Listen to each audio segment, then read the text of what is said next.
is Jason McCool. I'm here in Arkansas, and so we'll give a little context here with a example building, and then we'll get into component design for CLT floor panels, for loads on the panels. My dead load, I'm just taking self-weight of the panels times density, roughly 20.5 PSF. Of course, that'll be auto-calculated in SPEC Toolbox. The topping and acoustical mat, figuring roughly 20 PSF. It's a little less, but close enough. Superimposed dead load, there's that 20 PSF.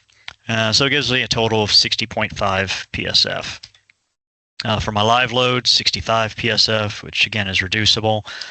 Total is 125.5, and that's over a 15-foot span.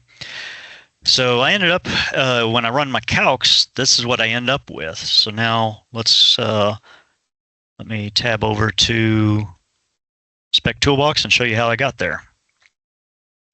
Okay, so I'm in the SPEC Toolbox here. I got this sample project, and then I can divide it up levels, like level by level, like level 1 in the roof here, or I could divide it up by phases or building components. A lot of flexibility there of how you divide it up. But so I've got a typical CLT floor panel here.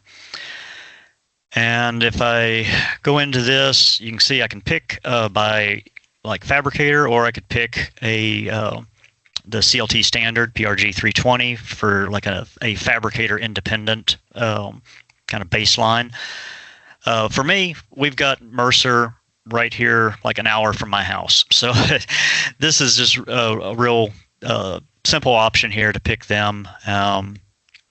We've worked with them before, so you know it's a good setup. So you can see I've got all of their panels in here ready to pick. I don't have to put all of this information in like I used to with my spreadsheets, so this is much appreciated.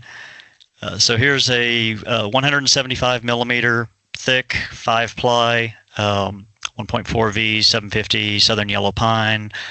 There you can see the section view of it. Getting into this 2018 NDS. You can pick different ones. I'm going to use shear analogy method, and then that's just the standard for that configuration per NDS.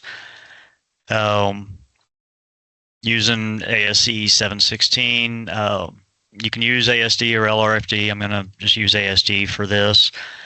And live loads coming from occupancy rather than storage. And then we get into kind of the meat of it here with the analysis, the loads. So you can see we can put in our different span lengths. We can add or delete spans, change support conditions, put in the total length of this uniform load here. There's my 20 PSF and my 65.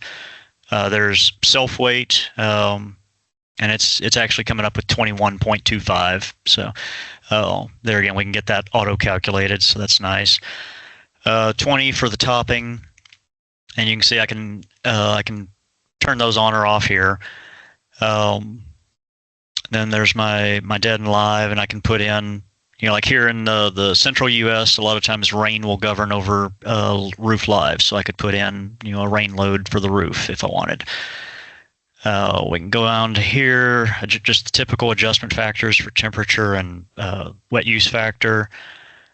Deflection, I'm using just L over 360 live, L over 240 dead. And if you're wondering like what some of this stuff is, all these little green boxes are information boxes. So you can say, what is WC? And you can look and see, oh, that's camber. Okay, so no camber. So that's one of the things I like is just the ease of use. I'm not having to look through some 600-page user manual or find on some obscure page of the website to try and find stuff. It's all just right here. For vibration, you can see that's actually what's governing on these panels by quite a bit. So that's a good number for bending, but vibration's right at the limit there. This is using CLT handbook, which doesn't give you a lot of room to play with it. So if we wanted to kind of fine tune that, we could pick other options here, and then you can see you get a reference to what that is, what section it's coming from, just kind of a little basic intro for each one here. But if we go back to and we pick that vibration one, now we got a lot more options. We can specify width, the walking frequency. We can choose to take into account the topping slab thickness. The stiffness, and the E value for it there.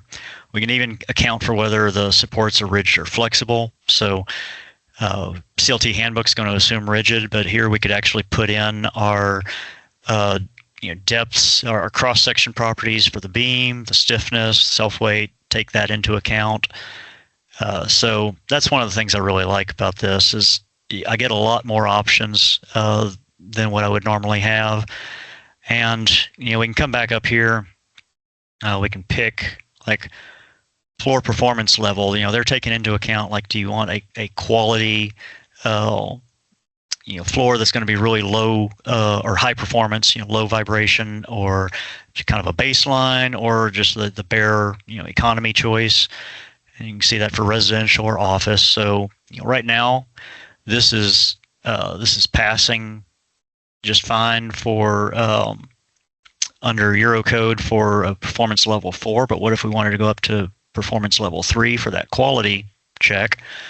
We could see it's failing by about 27% there. We can also see some stuff like here, if somebody can get up a good walking speed, then we may need to actually be checking that with 2.5 hertz walking frequency, and then it's really over. Maybe for ours, we got a bunch of desks in the way and people can't get walking fast in here, but this still gives us some hard information that we can talk to clients and architects, building owners with, to lay out the case. Like, okay, I can get you what you need in this panel thickness, but you may have problems with vibration, and we can actually quantify that. And so, how important is that to you? So that's one of the things I've really enjoyed about this. And we can really dig deep in here and see all the intermediate values, how they came up with those numbers, the formulas. We've all used spreadsheets, and let's face it, debugging a spreadsheet is a pain. You got a bunch of cell references instead of a nice readable formula like this. So I really like this format in here, and just seeing all the tabular results, and then or is it like references to where each one of these comes from. I've spent so much time in the past just having to dig to try and find where stuff was, and then learn how to apply it. And this kind of shortcuts all that. It gives it to me in a nice, easy format. So here you can see we've got.